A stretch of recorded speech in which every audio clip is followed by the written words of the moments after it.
Peace FM 104.3. Good to meet you.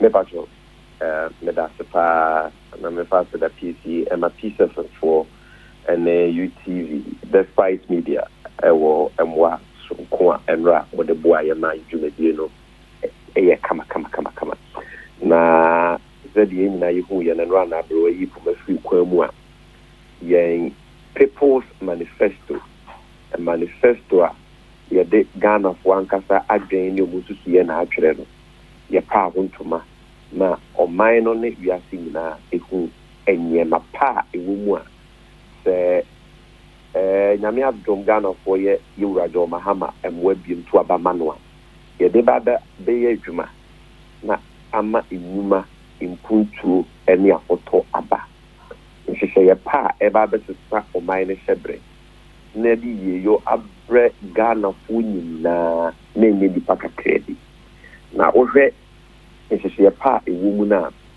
ɛyɛ nhyehyɛ a ɛyɛ no kren nhyehyɛ a ye nya saa adwenkyerɛ ne fi Ghana fo ankasa ne de ɔmanpanyi mahama ani so ade huru ataya kyire ye bu hu nkunta nyinaa ye nim bebia ye benya sika fi sɛ de mekai na Ghana fo ye moato abama ya ye bɛyɛ na de mpuntu enwuma ne akoto aba de di kan ɛyɛ de ato ne din adwuma pa no ɛyɛ nhyehyɛ a President Mahama ayɛ sɛ ne mayɛ to so nyini a all day ne fie 9 ne beso na wa create a minimum of 1 million jobs.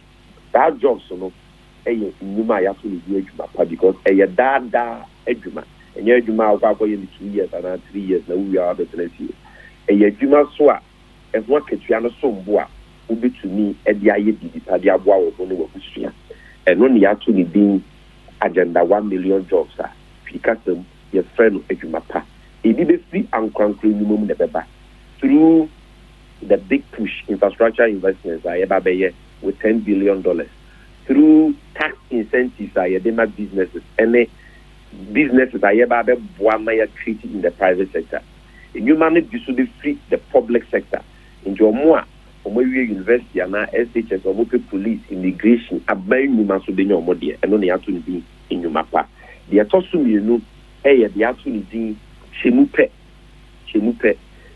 no de akire nyina ne say President Mahama so wo Ghana for a house COVID-19 yi ba ye de akokire na aba beto yen so enche ne e ba be school nkoda e be ko university e be ko nursing training ebi be ko colleges of education omu school fees e de no mo be ye President Mahama say nyame ye ne moa no pa school fees are tertiary students in the first year, second year, third year, fourth year. And what's the wutia for a year in 2020-2021 academic year? No, or no wuchi wupe, wutia 50%, now buying it 50% at the amount. The atoso miensa, emrabonia, or mampenia kufuad were buying where any tema at the abba. So Wogana ne car any accident. Second hand car, untimi fa magana, the friend service car no.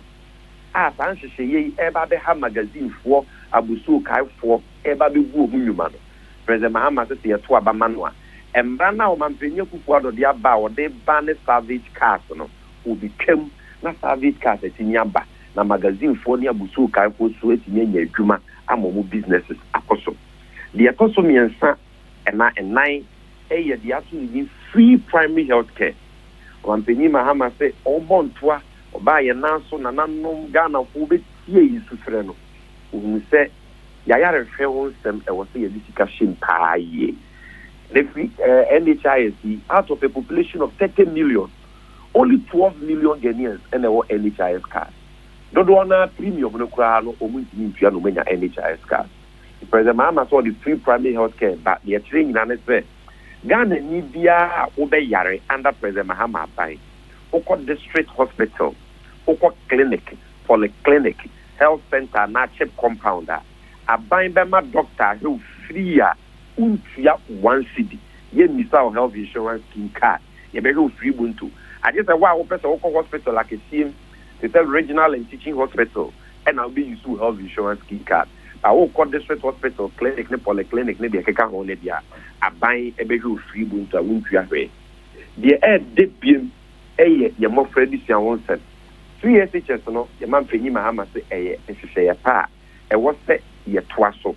According to the album, when they ama, I will for work it's a double track, and Granny be school, now Granny be Tiffino. A daya, or man Penny Kufu into Namanabasa. Mampeni Mahama so the moon say he's a nation builder. In Puntunumura, we see a dime Mahama. What you about this yard dying, not double track and yet him. Now cranning in a Yaku Precope. Now free SHS no, Yamanada Yakabe.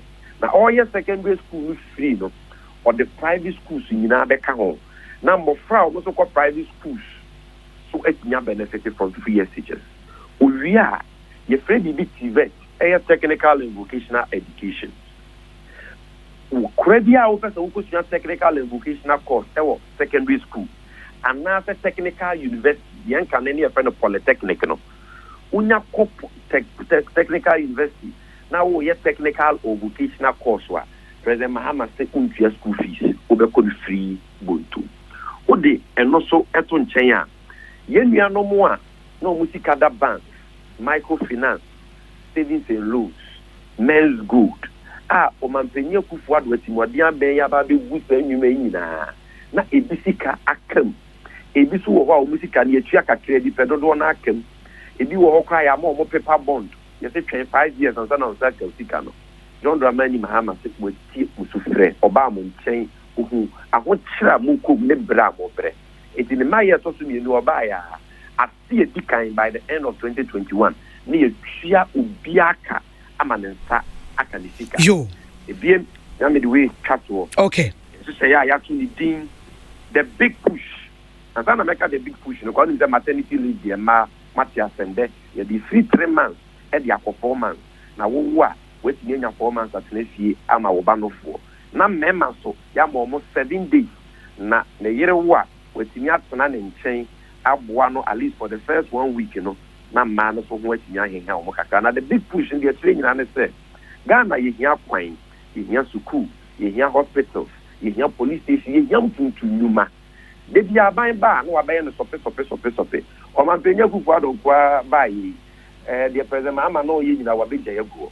Into John Mahama send a Maya Tosunia obey. Or the $10 billion never the share in Puntunumu. Not the Unia Quayama, a fine, the old news you Yama be you, Yan Kenya Yamani be. A guy you be see. The airport bridges are ye be Amagana be Crabbe. Then what creating you, man? Okay, Matt and never my hokai. You or China, and I name you Miracra. The Aka meant in Yamabosono. Naya sign at was so Matisame. What the People's Manifesto. Jo, yet dance say People's Manifesto and a lawyer Sami Jemfi Awono and a National Communications Officer Emma ND Siamoni Kuno.